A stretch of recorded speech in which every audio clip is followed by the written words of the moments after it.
In 1982, a teenage couple named Sarah and Mark drove deep into the Maine woods for the first night of a camping trip.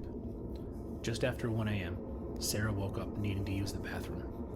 As she reached for the zipper, she froze. Something was outside, a slow, steady scraping sound, almost like digging. Through the tiny mesh window, a few feet away in the moonlight, a grown woman was crouched in the dirt. She was filthy, hair matted. She was clawing into the ground with her bare hands. Sarah fell back into Mark and shook him awake, unable to speak. They huddled in the dark, terrified to make a sound. The only thing between them and this woman was a sheet of nylon. She never stopped, never looked up, just that same scraping rhythm, over and over. Finally, Mark lit her up with the flashlight. She rose slowly and turned to face the light. There was nothing in her face, no fear, no anger. She stared straight through the beam at them until Sarah stopped breathing.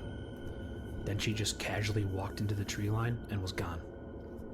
All she left was a hole 4 inches deep, dug for no reason they could figure out. They zipped the tent shut, but minutes later they heard running. She was back, tearing through their gear, holding each item to her face and hurling it over her shoulder. The same motion over and over, mechanical. Mark knew if they stayed quiet, they'd be trapped in that tent all night with her outside. He forced himself out and screamed at her. She didn't flinch, like he wasn't there at all. Then she stopped, turned, and looked at him like she was noticing him for the very first time. He'd later call that stare the most frightening moment of his life. Then she, again, just casually walked into the darkness. The second they zipped the tent shut, she came sprinting back to the hole. She was digging faster now, frantic, like she was running out of time. They came out screaming, and she fled the way she'd come, low and fast, more animal than a person. They sat back to back with every light they owned pointed at the tree line, gripping a hatchet and a knife. She never showed. At 3:30, frozen and exhausted, they crawled back into the tent. At dawn, the hole 4 inches deep when they first checked was more than a foot down. She had come back while they slept, feet from their heads, and kept digging. Nothing was missing. Whatever she wanted, it wasn't anything they owned. The next morning, the park ranger told them he'd never heard anything like that before.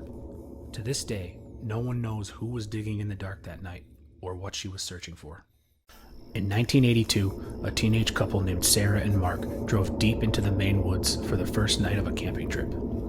Just after 1 a.m., Sarah woke up needing to use the bathroom. As she reached for the zipper, she froze. Something was outside, a slow, steady scraping sound, almost like digging. Through the tiny mesh window, a few feet away in the moonlight,